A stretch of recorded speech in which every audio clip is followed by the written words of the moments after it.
Ja, goeiemôre broers en susters, baie welkom by ons erediens. Ons bid is ook direk getroos sal word, versterk sal word vir die dienswerk in die koninkryk van God. Afkondigings namens die kerkraad, kollekte is vandag die diens van barmhartigheid. Die jaarsdag Vrydag is direk Pasen, ons sê van baie gelukkig op die jaarsdag. En dan die NG Kerk Molopo het 'n gesinsaand Vrydag aand om 8:00. Ons kerkasvergadering net na afloop van die erediens. Hartlik geluk aan Boesie en Petra met julle huwelik. So kyk jy terug. Nog baie vreugde en baie mooi en baie seën vir julle. Baie geluk met jou mooi matriekuitslae, Renay. Ons is baie trots op jou. Pragtig en baie sterkte verjare voor lê.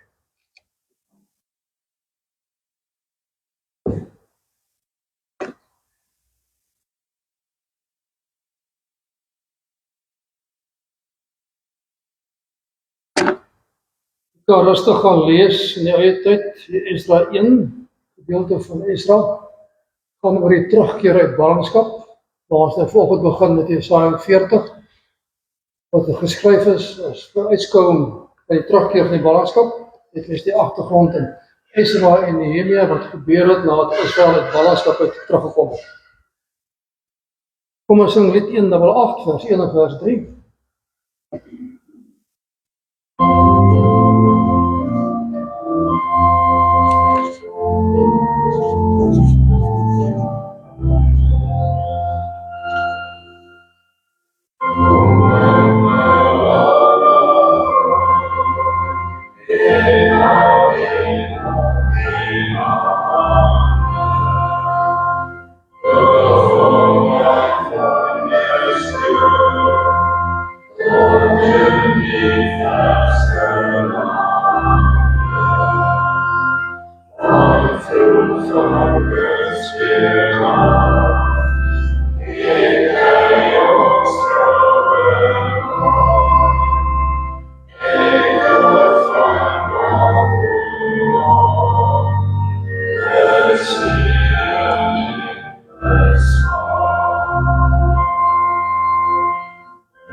Daar is geleentheid vir stil gebed tot die Here.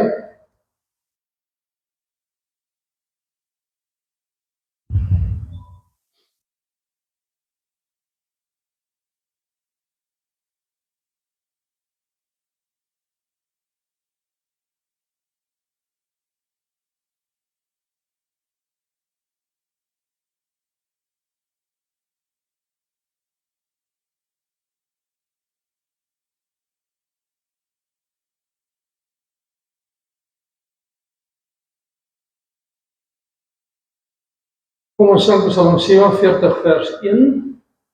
Daarna ontvang ons die seëngoed van die Here en loof en dan Psalm 17 vers 1.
Genade vir julle en vrede van God ons Vader en die Here Jesus Christus deur die kragtige werking van die Heilige Gees.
Ons bely saam ons geloof.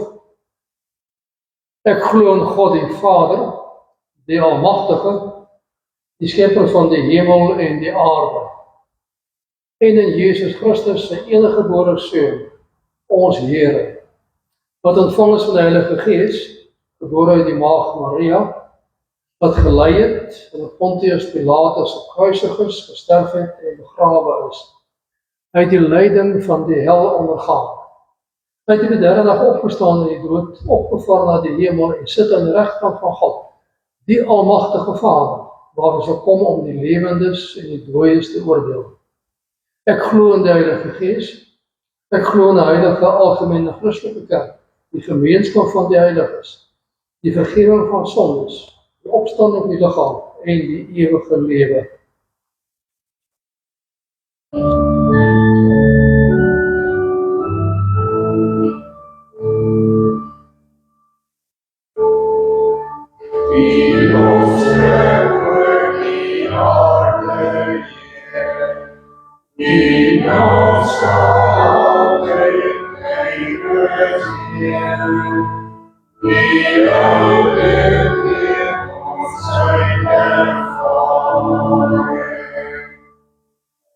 Die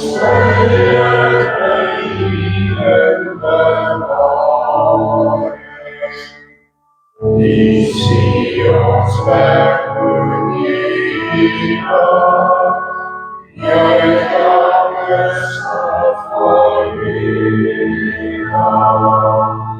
dat Sion van blijdschap zijn, voor die nog altijd komt terug. Laat ons zonder dankbaarheid innerlijk dankbaarheid brengen.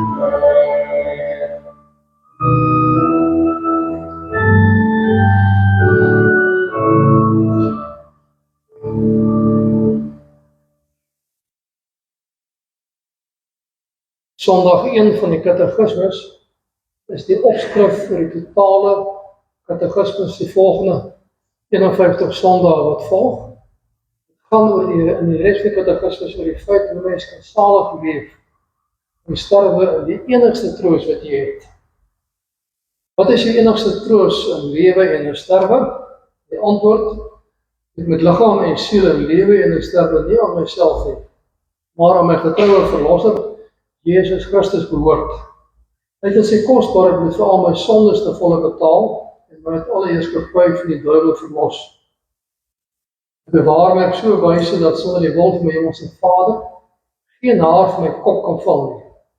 Alles moet inderdaad tot my saligheid dien.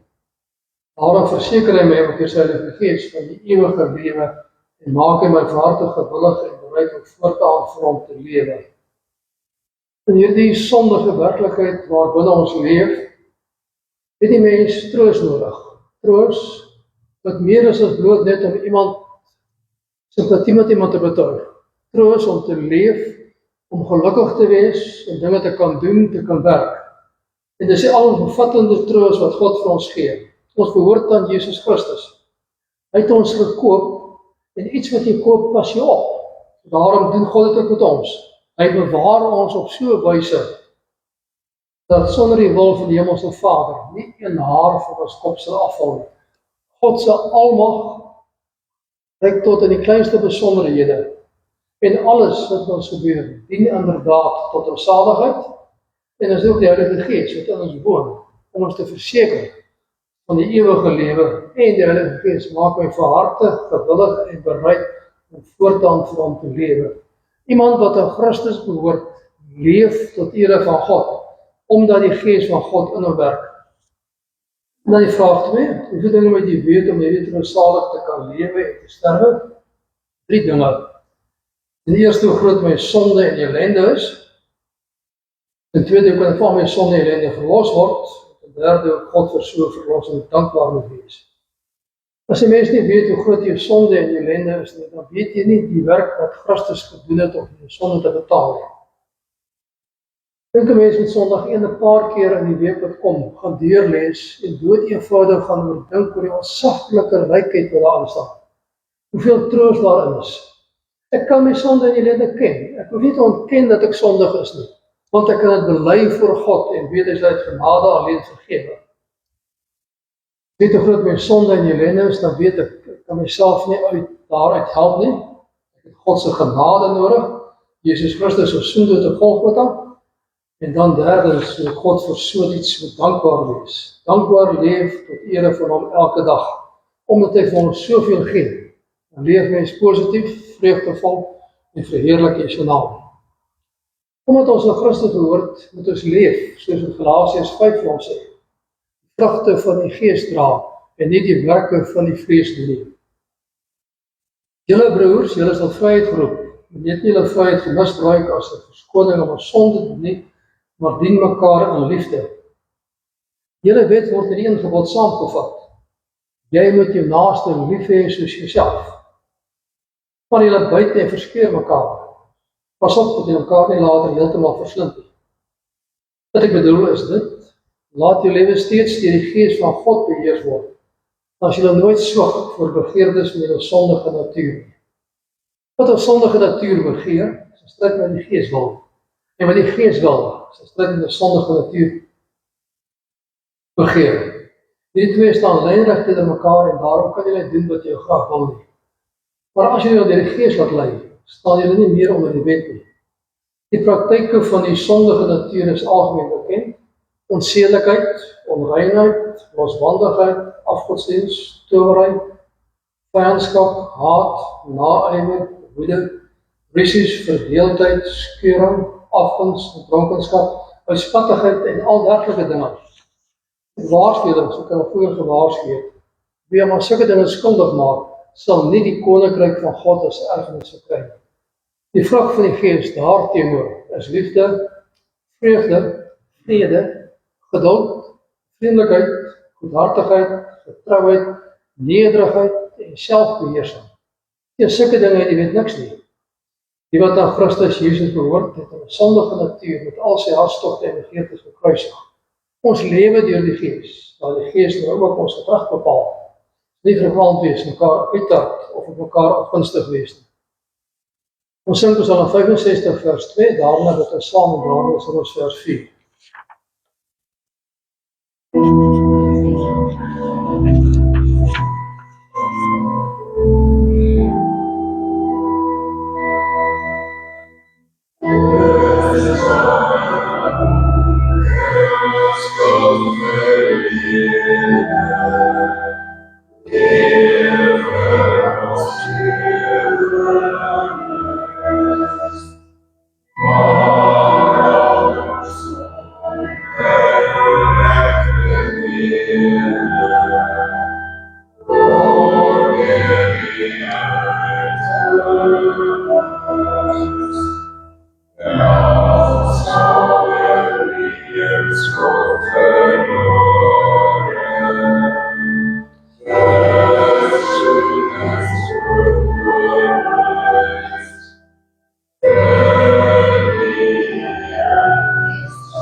Ons almagtige Hemelse God, ons loof en prys U omdat U groot en goed is, genadig, barmhartig en liefdevol is.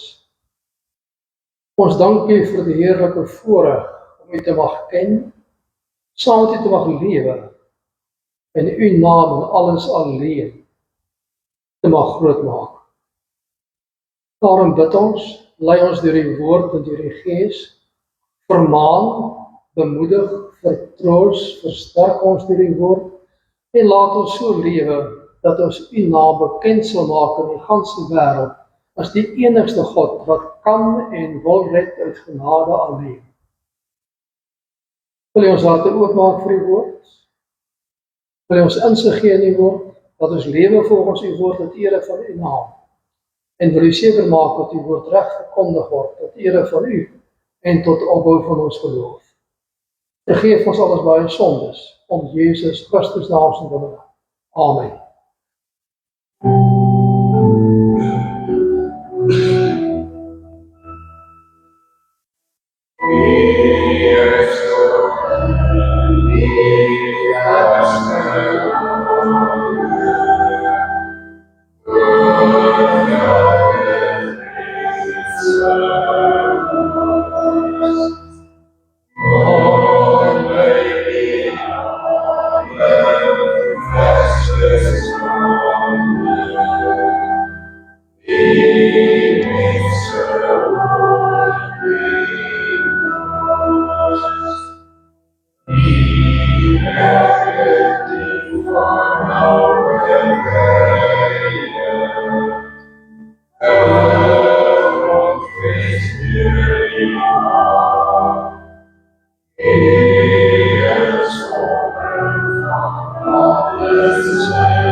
As 'n mens terugdink aan Israel, die stamme van Juda wat in ballingskap weggevoer is, kan mens dink dat as hulle geweldige, ontwrigtende, negatiewe ervaring.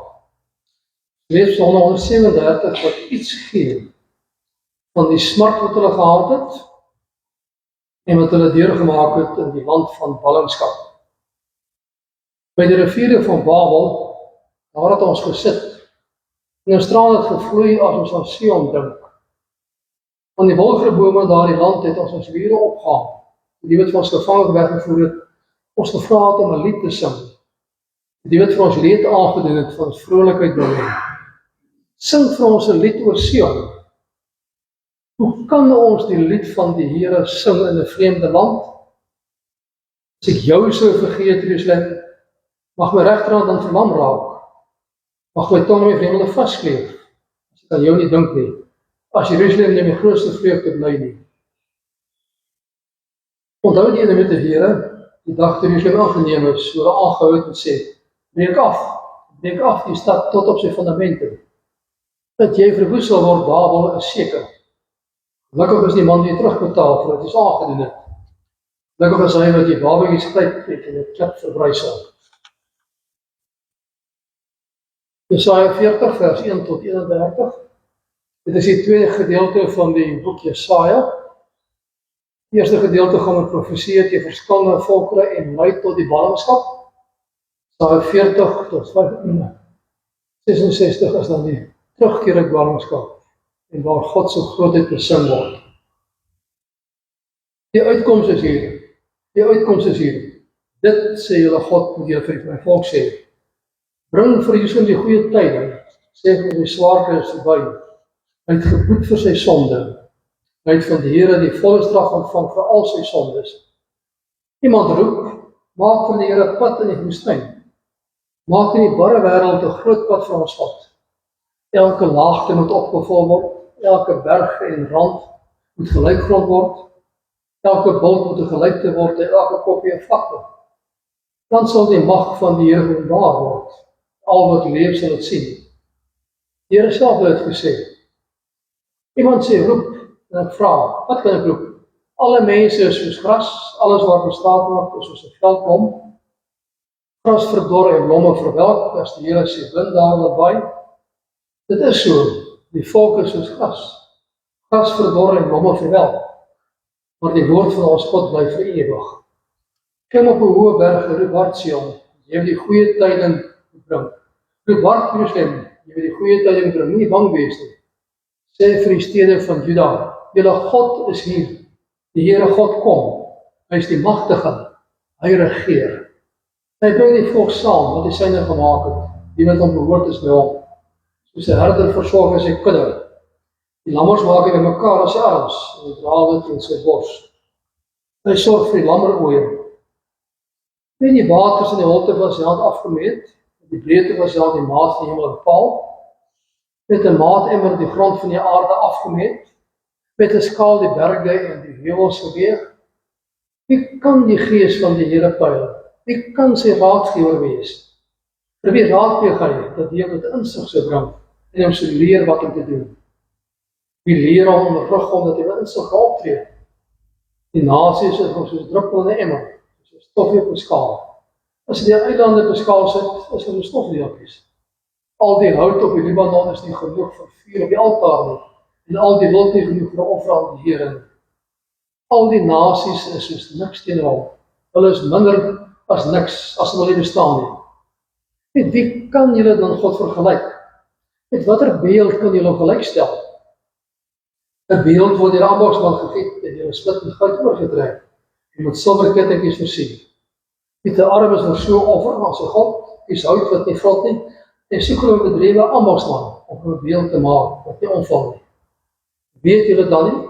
Het julle nie gehoor nie? Is dit nie begin af julle bekend gemaak nie? Het julle nie begrip van hoe die aarde ontstaan het nie? God het sy troon bokant die hemelkoepel. Die aardbewoners is nog so stinkande. Hy span die hemel op soos 'n tentdoek, oop soos 'n tent vir die mense onder te woon. Hy maak die vername mense tot niks, die heerser van die wêreld as hulle nie bestaan nie. Skaars is hulle geplant, skaars hulle gesaai, skaars hulle wortel geskiet, Die blaas sy asem oor hulle en hulle verdorp. Die stormwind vat hulle weg soos stoppels. Met wie kan my dan vergelyk? Wie is soos ek, vra die Heilige. Kyk op na die hemel. Wie die sterre geskep? Hy wat die hemelse leer laat uittrek na volle getal. Dis hy wat hulle elkeen gemaak het. Met sy groot krag, sy groot mag, sorg dat geen een van hulle ontbreek nie. Waarom sê jy dan Jakob? Waarom kla jy Israel? Die Here sien nie raak wat my word nie, my reg gaan my God verby. Weet jy dan nie? Nog nie gehoor nie? Die Here is die ewige God, skepper van die hele aarde. Hy word nie moeg nie, hy raak nie afgemat nie, en sy insig is onweergrondlik. Hy gee die vermoeides krag, hy versterk die wat nie meer kan nie. Selfs jong manne word moeg en raak afgemat. Selfs wanneer hulle vroeër struikel en val.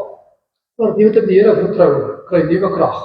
Hulle vlieg met arensvlerke, hulle hardloop en word nie moeg nie, hulle loop en raak nie afgemat nie. Ons teksverse, Jesaja 40, vers 1 en 2. Ek lees dit voor uit die 53 vertaling, 2020 vertaling ook. Troos my volk, sê julle God. Spreek na die hart van Jerusalem, die partout daar tyd verby is. Vir skuld betaal is, dat sy die hand van die Here dubbel ontvang het vir al haar sondes. Geliefde broers en susters in Here Jesus Christus, Jesaja 40 klink soos die Nuwe Testament. Helder, duidelik die evangelie van genade wat verkondig word. Die Here kom.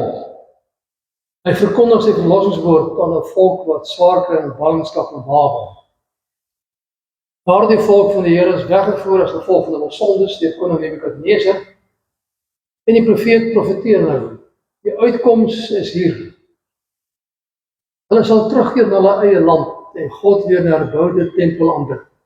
Verlange gehad om God weer in die bekende area van hulle eie land, hulle eie tempel te aanbid. Die ballinge van Israel het baie swaar gekry in die beleg en die wegvoer in die ballingskap. Die mense was totaal al wreed gewees in daardie stadium, hele paar jaar wat hulle beleg was, en daarna is hulle aangejaag soos diere na Babel toe. Hulle verlang terug na hulle land, en jy hoor op 137, hulle treur oor die land wat verwoes is. Bly gekoppel aan die land wat God vir hulle gegee het. Hulle kan nie 'n lied sing oor Sion nie, want hulle dink hulle kan God net dien in hulle eie land. Tipiese idee gewees, elke land het sy eie God gehad, en omdat Israel in ballingskap weggevoer is, was die gode van Nebukadneser en van Babel sterker as God gewees. Totaal al vals, soos die res van die hoofstuk van baie duidelik aantoon. 'n Mens word die seer en verlang op 137 van mense wat met geweld weggevoer is en wat swaar kry. Hulle wonder of God nog hulle dink. Dan hoor al die woord van die profeet dat hy voorspel dat die uitkoms is hier. 2020 vertaling, 53 vertaling met troos my volk, troos alles omvattende troos om sodanig daarna te kan leef tot ere van God. Dit is inderdaad uitkoms en troos vir 'n moedelose volk as die Here verskyn en hulle het so verlore voel en dink dat hulle vergeet. Boodskap is, die uitkoms is hier, want God verskyn, hy kom om sy volk te red. Hy kom en bring sy genadige verlossing saam. In die vorige hoofstukke van Jesaja is telkens die oordeel aan volke en Juda verkondig. Hier word die terugkeer uit ballingskap verkondig, maar terselfdertyd ook die koms van Jesus Christus. Christus wat kom, wat mens word en te kom lei, so die mens saam met God kan lewe, tot ere van hom. Hierdie hoofstuk 40, vat al die temas wat die res van Jesaja aangeraak word en daar later uitgebou word weer. Elkeen wat opreg met sy sonde en die sondes deur mekaar wêreld worstel, het troos nodig. As mens eerlik opreg is met jou eie sondigheid, jou eie swakheid, jou eie struikeling, en eerlik opreg is met die wêreld waar ons leef, het jy werklike troos nodig. Iemand wat meer is as 'n doodgewone mens, wat jy kan staande hou, wat jy kan lei en dra in hierdie deur mekaar wêreld. Die opdrag is om Jerusalem dan simbool van die volk wat verteenwoordig te sê, die swaarkry verby is, die straf op hulle sonde weg is. As God kom, kom hy verlossend om sy volk te verlos. En kom hy hulle troos. Katekismus bely, dit is die enigste troos in lewe en sterwe, dat jy in Jesus Christus behoort wat jy gekoop het. Verlossingsboodskap word gesê, God kom, hy verskyn, hy kom in jou lewe intree. Heerlike verlossingsboodskap word verkondig, en die heldere boodskap van 'n nuwe lewe word uitgedra. Selfde boodskap wat verkondig word, net na die opstanding en hemelvaart van Jesus Christus, deur die apostels. As God in heerlikheid na sy volk kom, moet hulle voorberei vir sy koms, en leef in die heerlike woorde van troos. Al is die einde van swaarte nie onmiddellik daar nie, hulle teruggekeer na hulle eie land toe, en daar nog weer swaar gekry. Maar die blye feit dat God gekom het en 'n lewe ingetree het, totale lewe verander om te leef tot ere van hom. In die dorre woestyn daar 'n pad gemaak word, en elke laagte moet opgevul, en werke moet gelyk gemaak word. Dis 'n gedig wat beelde gebruik.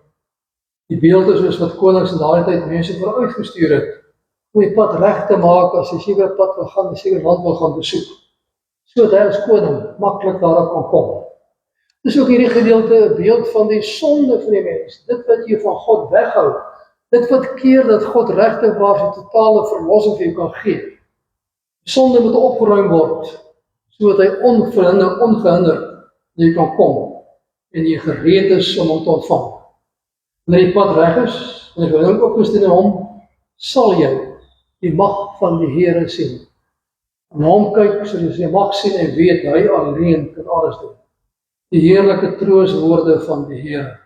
En hierdie voorloper sê, maak gereed die pad, verwys na Johannes die Doper toe, as wegbreider van Jesus Christus.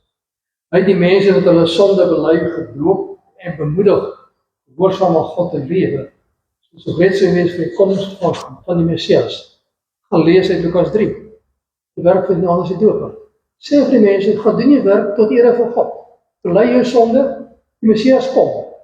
En leef dan en doen jy werk tot ere van die Here, as jy reg wees, kom. Bring jouself voor sy koms, deur jou sonde te bely, harte te bekeer, vir gehoorsaam te lewe. Voor hy kom na die mens in sy ellende en swaarheid te troos. Swaar kry, ellende is, God kom, die troos, krag en genade gee. En beide verse 3 en 6 roep iemand, die 2020 vertaling praat van 'n stem, blootgewoon het 'n stem. Wie het is nie belangrik nie. Dit gaan oor die boodskap, die inhoud, die woord van God, wat altyd dieselfde bly en altyd volmaak, nooit afgebreek word nie. Verwys na Johannes die Doper, en Johannes die Doper is homself. As 'n stem wat roep in die woestyn. Dit is baie eerlik. Hy moet minder word, en Christus moet meer en meer word.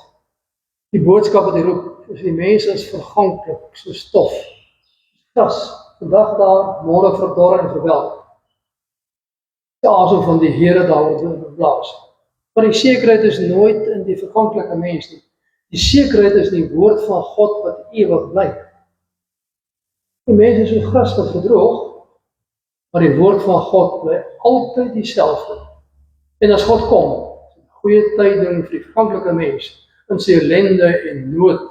En hierdie goeie tyding moet van 'n hoë berg af verkondig word. Gaan op 'n hoë berg, gaan verkondig het vir almal. Troos, troos, sê my God vir julle, kom na hom toe. Vooral in die evangelie, dat hy in die mens toe kom, verkondig word aan almal. Baie duidelik, God kom, wees gereed daarvoor. En dink oomblik hoe dat Jesus Christus sy dienswerk op aarde die lewens van baie mense verander het. Dink aan malaatses, blindes, dowes en dooies. As Christus intree in hulle lewe, is daar onmiddellik verandering.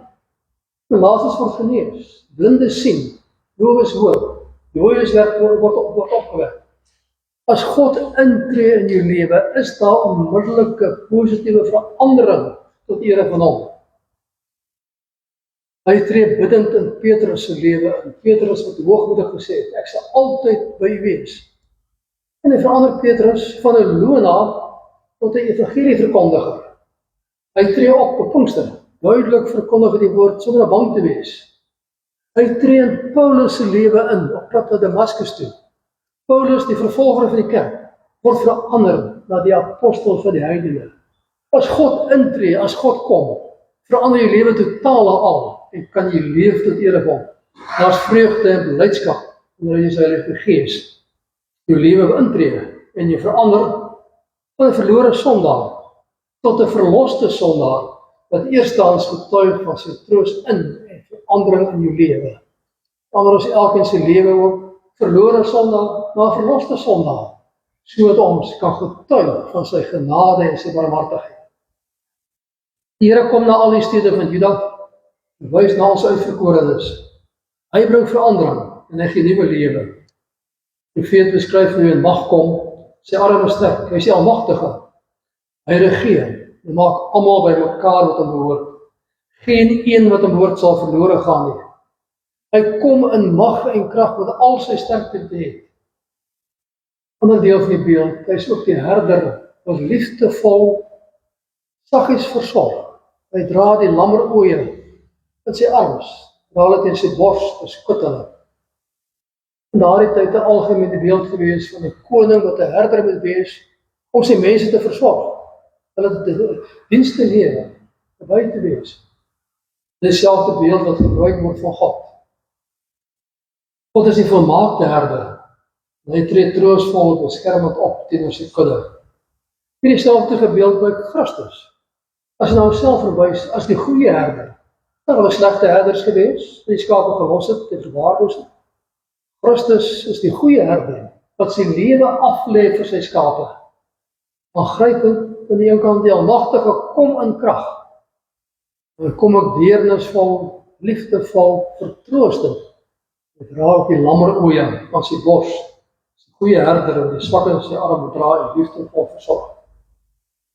Die res van die hoofstuk vra die profeet 'n klomp retoriese vrae. Soos gesê, julle moet dit ons geweet het. Julle het ons gehoor dat God alles geskep het. Kom jy sê dat nou snaaks daaromtrent? Baie duidelik, elke slag vra hy. Het julle nie gehoor nie, weet julle het nie gesien nie, asof die volk eintlik maar dom as strand was en nooit God se almag wil raak sien en dien nie. Hulle moes geweet het wie God is. Hy is anders as 'n afgod. Die profeet roep die hoorders tot bekering. Hy is moeg daarvan dat hulle God verkleineer. En hulle moes lankal sy grootheid bepuns en daarvolgens gelewe het. Hulle dink nog dat hy soos 'n afgod is. Dat hulle reg mee verbygaan, hulle vra, ons reg gaan by God verby. Hy kan nie vergelyk word met enigiets nie, want hy is die skepper. Hy word beskryf as die ambagsman wat die water in die holte op sy hand afgemeet het. Met die breedte van sy hand die maat van iemand bepaal. Die grond van die aarde en die berge afgemeet en geweeg het uit die skepping van die hemel af. Besig gewees om te skep, hy het alles gedoen, so groot almagtig, die berge geweeg, afgemeet met sy hand. Hy is die skepper, alles geskep. En kan met niks en niemand vergelyk word nie. Hy het geen raadgewer gehad, het nie raadgewer nodig nie, want hy weet alles. Niemand kan hom vir raad voorsien nie. En selfs die materiaal wat die mens gebruik vir afgoding. Dit is goed wat God gemaak het. Doodgewone stof, materiaal wat hy gemaak het. En die eilande is soos stofdeeltjies op 'n skaal. En al die nasies is niks vir hom nie. Stofdeeltjies op 'n skaal, glad wat die skaal beïnvloed. So almagtig groot is God. En hulle is dieselfde woord wat in Genesis gebruik om leegheid aan te toon. Eintlik is al die nasies se koninkryk 'n totale leegheid in vergelyking met God. Hy het sy eie koninkryk van geregtigheid wat hy bou. Die aardse koninkryke is eintlik niks vir hom nie. Daarom is dit lasterlik om hom met 'n afgod te vergelyk. Die profeet spot met die afgode wat gemaak word van dit wat hy geskep het. Afgode is maaksels van mense van silwer of goud. Ons moderne afgode ook aanbid geld. Maak nie 'n beeld nie, maar ons is nog steeds besig daarmee. Tyd, kinders. En met die armes vra afgod van silwer of goud. Kies is te gou daarvan.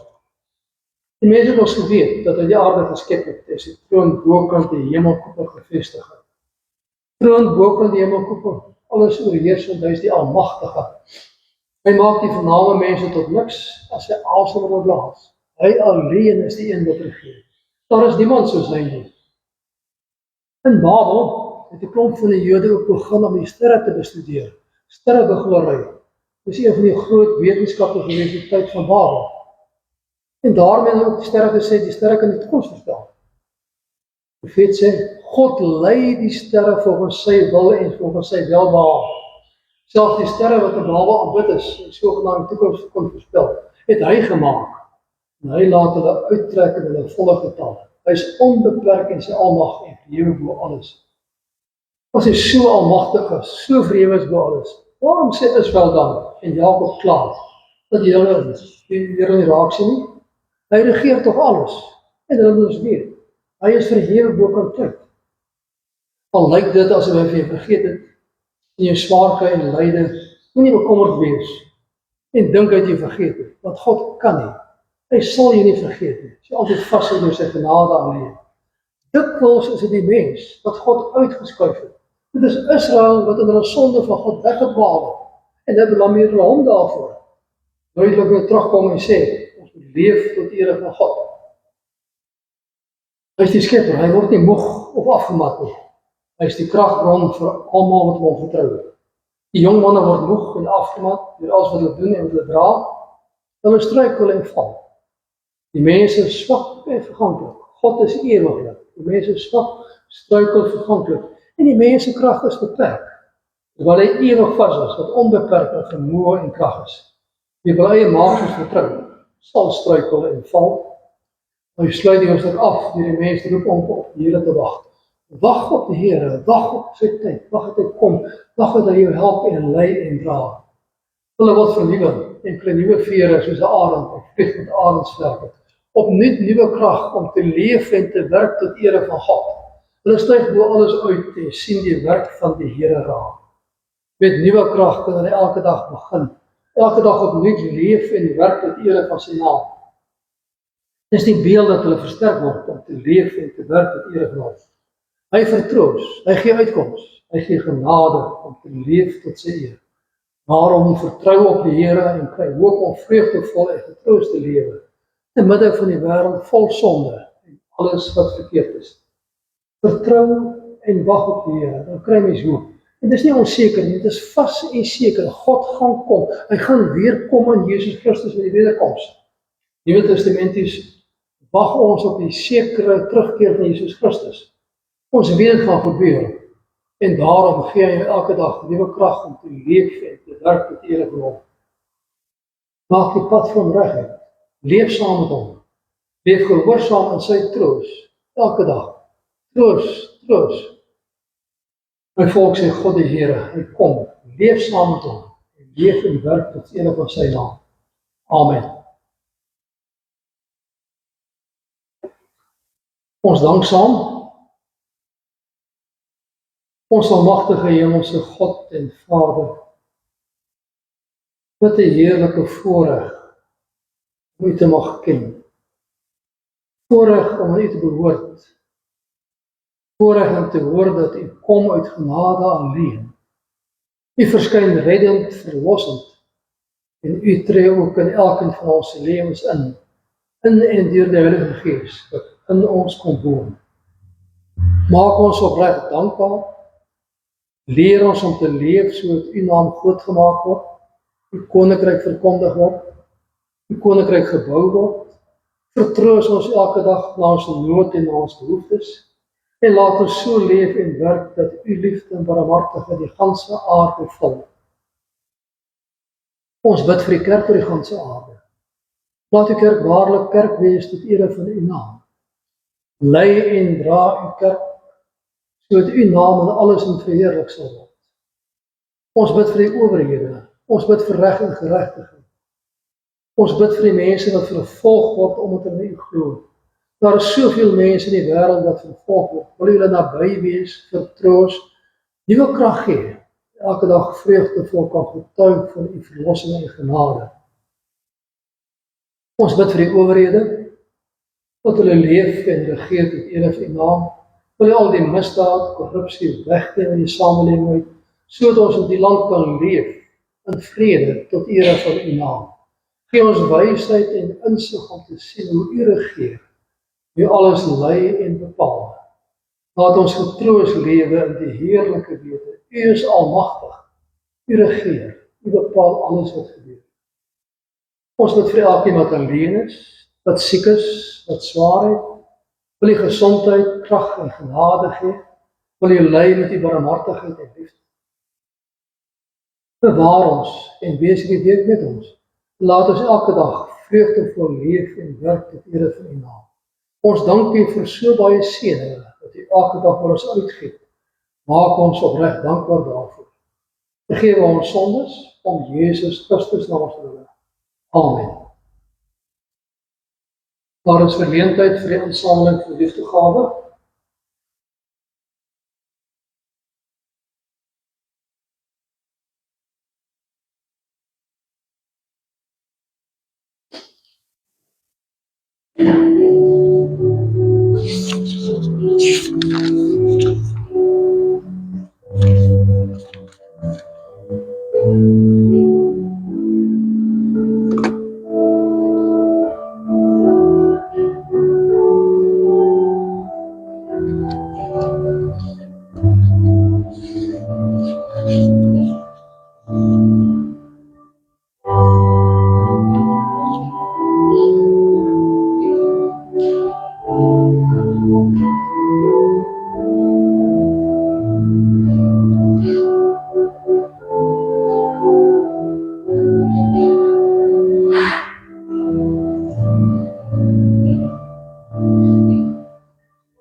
Ons sing skrifblying 11:1, verse 1, 5, 9 en 11.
ontvang die seën van die Here, die genade van die Jesus Christus en die liefde van God en die gemeenskap van die Heilige Gees sal by elkeen wees.